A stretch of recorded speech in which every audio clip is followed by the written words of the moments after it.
সবাইকে আসসালামু আলাইকুম। শুভ বিকাল। আমি আমার পড়ার টেবিল থেকে সবাইকে স্বাগতম জানাচ্ছি। আসলে আমি একটা গুরুত্বপূর্ণ বিষয় নিয়ে আলোচনা করতে যাচ্ছি।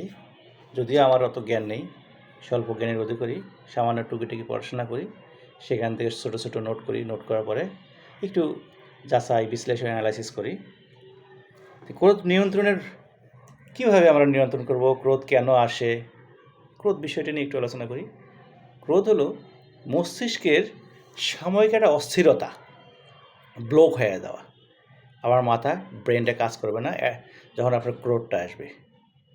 শয়তান ঠিক এই সুযোগটা নেই মানুষের মধ্যে ঝগড়া বিবাদ বাঁধানোর মধ্যে, মানুষের মধ্যে বিচ্ছিন্নতা সৃষ্টি করার জন্য শয়তান এই সুযোগটা কাজে নেয়, যাতে আদম সন্তান হলো মানে শয়তানের সবচেয়ে বড় শত্রু। সেই মানুষ সৃষ্টি শুরু থেকে সে আমাদের শত্রু এবং কিয়ামত পর্যন্ত সে আমাদের শত্রু হয়েই থাকবে। তাহলে এই শত্রুতা তো সে প্রতিনিয়ত করেই যাবে। আর এই প্রতিনিয়ত শত্রুতা টিকে রাখার জন্য মানুষের মধ্যে দ্বন্দ্ব, ভ্রাতৃত্ব, বিভেদগুলো তৈরি করে ফেলে। আর এই তৈরি করার ক্ষেত্রে, দ্বন্দ্ব তৈরি করার ক্ষেত্রে বা ভ্রাতৃত্ব তৈরি করার ক্ষেত্রে, একটা সম্প্রদায়ের সাথে আরেক সম্প্রদায়ের ঝগড়া লাগানোর ক্ষেত্রে এই রাগটা গুরুত্বপূর্ণ ভূমিকা পালন করে। এখন আমি আপনাদের এই রাগ বা ক্রোধের কুফলটা বলবো, যে রাগ করলে কি কি আমাদের ক্ষতি হতে পারে, আমাদের শারীরিক, মানসিক, সামাজিক, পারিবারিক জীবনে কী কী কুপ্রভাব পড়তে পারে, সেই কুপ্রভাব নিয়ে আমি আপনাদেরকে বলবো।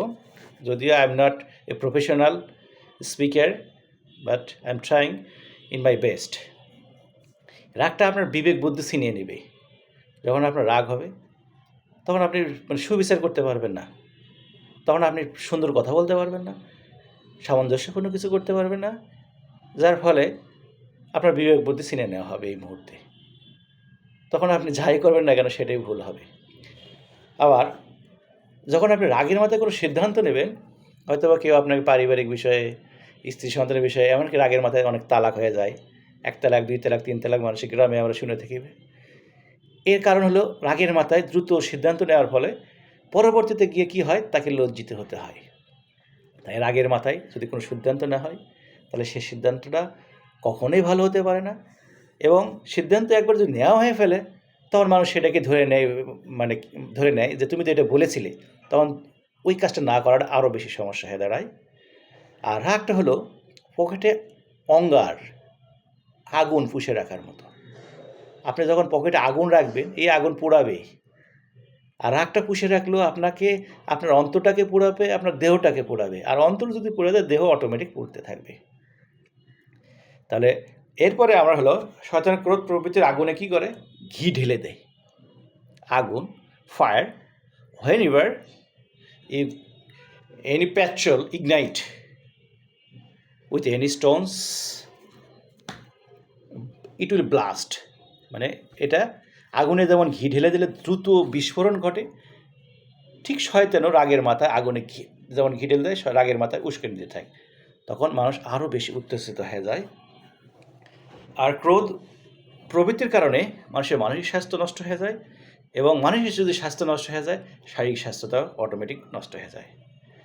এখন মানুষ এই ক্রোধ, যখন আপনি রাগান্বিত হবেন, আপনার কোনো জ্ঞান থাকবে না। এই ক্রোধ আপনার জ্ঞানকে খেয়ে ফেলবে। এই রাগের কারণে আমাদের দাম্পত্য, পারিবারিক, ব্যবসায়িক, সামাজিক, কর্মক্ষেত্র, রাজনৈতিক জীবন, সমস্ত জায়গায় আমাদের এই রাগটা আমাদেরকে কী করে, ক্ষতি করে।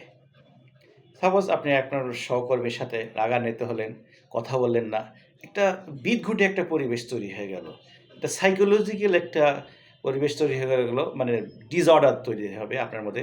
সারাদিন তার সাথে কথা বলবেন কি বলবেন না, এই বিষয় নিয়েগুলো যখন আপনি ভাববেন, তখন আপনি মানসিক সমস্যায় ভুগবেন। তাই কর্মক্ষেত্রে আপনি আপনার পাশের জনকে আপনি ভালো রাখবেন, আপনি নিজে ভালো থাকবেন, হাসি খুশি মিলে কথা বলবেন, টুকিটাকি ভুল ত্রুটি হবেই, ভুলগুলো আপনি ক্ষমা করবেন। এই বিষয়গুলো আপনি খেয়াল রাখবেন।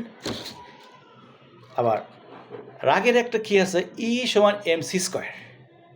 আইনস্টাইনের একটা সূত্র ছিল, সম্ভবত আইনস্টাইনের সূত্রটা দিয়েছেন, মানে শক্তির হলো রূপান্তর। শক্তি এক ফর্ম থেকে অন্য ফর্মে রূপান্তরিত হয়। তাহলে আপনার ভিতরে যখন রাগ এটা ক্রিয়েট হবে, যখন রাগ ক্রিয়েট হবে, এই রাগটা তো বের হতে হবে। এই রাগটা বের হবে কীভাবে? এই রাগটা আপনার বের হবে স্ট্রোক, হৃদরোগ বা শরীরের বিভিন্ন ধরনের অসুবিধাগুলো দেখা দেবে, যার কারণে এই অসুবিধাগুলো বের হওয়ার পরে শরীর থেকে আপনার হয়তো বা রক্তক্ষরণ হতে হবে, মানসিক রক্তক্ষরণ হতে পারে। এই রোগগুলো আপনার শরীরে সৃষ্টি হতে পারে। তার মানে রাগ করলে আপনি শারীরিকভাবে ক্ষতিগ্রস্ত হবেন, মানসিকভাবে ক্ষতিগ্রস্ত হবেন। তাই রাগ আপনি কখনোই পুষে রাখবেন না। এটা পুষে রাখা মানে নিজেরই ক্ষতি করা। এখন রাগ তো বললাম, রাগের ক্ষতিকর প্রভাবটুকু বললাম। এখন আমি রাগ নিয়ন্ত্রণের উপায়গুলো কী কী, in which ways you can control your ক্রোধ বা আপনার যে রাগটা আছে, অ্যাঙ্গারমেন্ট, এই অ্যানোয়েন্স, অ্যাঙ্গার, এগুলো আপনি কীভাবে, how can control your anger. এই কন্ট্রোলিং ওয়ে বা প্রসেস আমি সামান্য কিছুগুলো বলছি, যেটা আমি বিভিন্ন বই, বিভিন্ন জায়গা থেকে সংগ্রহ করার পরে নোট করছি, যেটা আমার কাছে মনে হয়েছে এই কথা যদি আমরা, if we can adopt this some ways, then we can maybe we control our anger. এবার এখন শ্রেষ্ঠ মানুষ হতে গেলে আপনাকে রাগ নিয়ন্ত্রণ করতে হবে। পৃথিবীতে যারা শ্রেষ্ঠ মানুষ হয়েছে তারা কখনো প্রতিশোধ নেয়নি। প্রতিশোধ না নিয়ে এমনিতে তারা শ্রেষ্ঠ হয়েছে। কীভাবে হয়েছে? যেমন নেলসন ম্যান্ডেলা দীর্ঘ 27 বছর কোথায় ছিল? তিনি রোবেন নামক একটা দ্বীপে ছিল সম্ভবত। সে দ্বীপে থাকার পরে তাকে একজন নিয়মিত অত্যাচার করত, বিভিন্নভাবে তাকে মানে হ্যারাসমেন্ট করত। এমনকি শোনা গেছে যে তার গায়ে নাকি পেশাব দিত, সে পেশাব খাওয়াতো। তো নেলসন ম্যান্ডেলা যখন মুক্তি পাওয়ার পর যখন সাউথ আফ্রিকার প্রেসিডেন্ট হলেন, তখন তিনি গিয়ে একটা রেস্টুরেন্টে বসলেন। রেস্টুরেন্টে বসার পরে দেখতে পেলেন ওই যে তাকে নির্যাতন করেছিল, হ্যারাসমেন্ট করেছিল, তাকে দেখতে পেল। সে তো ভয়ে কান্না করতেছিল, মানে অস্থির হয়ে গেছিলো, কাঁদতেছিল। সে তো এখন প্রেসিডেন্ট হয়ে গেছে, তার মানে এখন তার তো লাইফ হেল করে দিতে পারে বা তার অনেক বড় শাস্তি হতে পারে। কিন্তু নেলসন কিছুই করলেন না, তিনি প্রতিশোধ নিলেন না। তিনি তাকে ডাকলেন, পাশে বসালেন, পাশে বসে তিনি তাকে কী করলেন, খাওয়ালেন। যে তুমিও বসো, তুমি আমার পাশে থাকো, তাকে সমানভাবে সুন্দরভাবে ব্যবহার করলেন। তাতে নেলসন ম্যান্ডেলার কোনো ক্ষতি হয়নি। আমাদের প্রিয় নবী রাসূলুল্লাহ সাল্লাল্লাহু আলাইহি সাল্লাম যখন মক্কা বিজয় করলেন, মক্কা বিজয়ের পরে তিনি কিন্তু সাধারণ ক্ষমা ঘোষণা করলেন। সামান্য কতিপয় যারা অতি ক্ষতিকর ছিল তাদেরকে শুধু শাস্তির আওতায় আনলেন, বাদবাকি সবাইকে ক্ষমা করে দিলেন। অর্থাৎ ক্রোধ নিয়ন্ত্রণের মাধ্যমে আপনি you can become a noble person, একজন গ্রেট পারসন হতে পারেন এই রাগ নিয়ন্ত্রণের মাধ্যমে। আর সৌভাগ্যবান হতে পারেন। সৌভাগ্যবান কারা? যারা রাগের মাথায় নিজেকে নিয়ন্ত্রণ করে এবং নিজের সেন্স নিয়ন্ত্রণ করে, অন্যকে ক্ষমা করে, তাদেরকে আল্লাহ পবিত্র কোরআনে সৌভাগ্যবাসী করেছে। এবং তারাই সৌভাগ্যবান হতে পারে যারা রাগের মাথায় নিজেকে নিয়ন্ত্রণ করতে পারে। আর এই গুণটা আল্লাহ সবাইকে দেয় না। যারা প্রকৃত মুমিন, যারা প্রকৃত সবরকারী, ধৈর্যশীল, তাদেরকে এই গুণটা দেওয়া হয়। আপনি আরেকটা চিন্তা করবেন, যখন রাগান্বিত হবেন তখন আপনি চিন্তা করবেন যে আপনার ওপর শয়তান ভর করছে। অর্থাৎ আপনি শয়তানকে পরাজিত করবেন। শয়তানকে পরাজিত করতে চাইলে আপনাকে অবশ্যই রাগকে নিয়ন্ত্রণ করতে হবে। তাহলে প্রধান শত্রুকে আপনি মাথায় রাখবেন যে আমার সাথে একটা শত্রু আছে, সে হলো শয়তান। কয়েকটা হাদিসে এসেছে, বিভিন্ন জায়গায় এসেছে যে মল্লযুদ্ধে বা যুদ্ধে বীর পুরুষকে হারানোর চেয়েও মানে বড় বীর হলো সেই যে রাগের মাথায় নিজেকে নিয়ন্ত্রণ করতে পারে। তার মানে বীর পুরুষ হিসেবে যদি আপনি নিজেকে প্রতিষ্ঠিত করতে চান, তাহলে রাগকে নিয়ন্ত্রণ করতে শিখুন।